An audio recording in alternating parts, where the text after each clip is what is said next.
Sinimula ni Pangulong Ferdinand R. Marcos Jr. ang linggo sa pagpapasinaya sa Stage 2 ng Halaur River Multipurpose Project sa Kalinog, Iloilo, ika-16 ng Hulyo. Pagsisiguro ng Pangulo, simula pa lamang ito sa mas marami pang proyekto na layong isulong ang water resource development sa Pilipinas.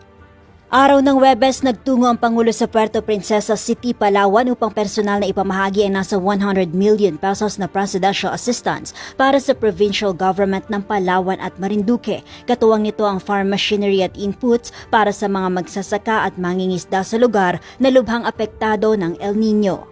Bagamat hindi nakarating ang Pangulo sa Romblon dahil sa sama ng panahon, nagsilbing kinatawa ni Pangulo Marcos sa DILG Secretary Benhur Abalos sa pamamahagi ng government assistance sa lugar. Tinatayang nasa higit 160 million pesos na presidential assistance ang naipamahagi para sa provincial government ng Romblon, Oriental Mindoro at Occidental Mindoro.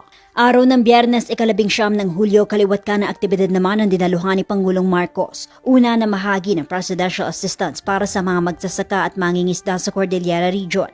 Namahagi rin ng Pangulo ng tig 50 million pesos sa provincial government ng Apayao, Ifugao, Kalinga at Mountain Province. Nasa 34.5 million pesos naman para sa Abra at 29.7 million pesos para sa Benguet.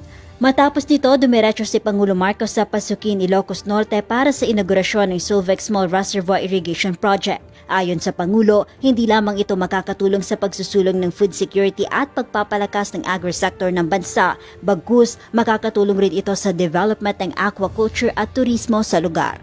Matapos nito, tumungo ang Pangulo sa Pangasinan upang pangunahan ang pamamahagi ng condonation certificate sa higit 64,000 agrarian reform beneficiaries sa Northern Luzon.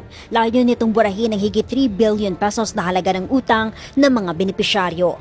At yan ang mga aktibidad ng Pangulo ngayong linggo, katuwang ang PBS Public Affairs Division Team. Ito si Racal Bayan, Radyo Pilipinas.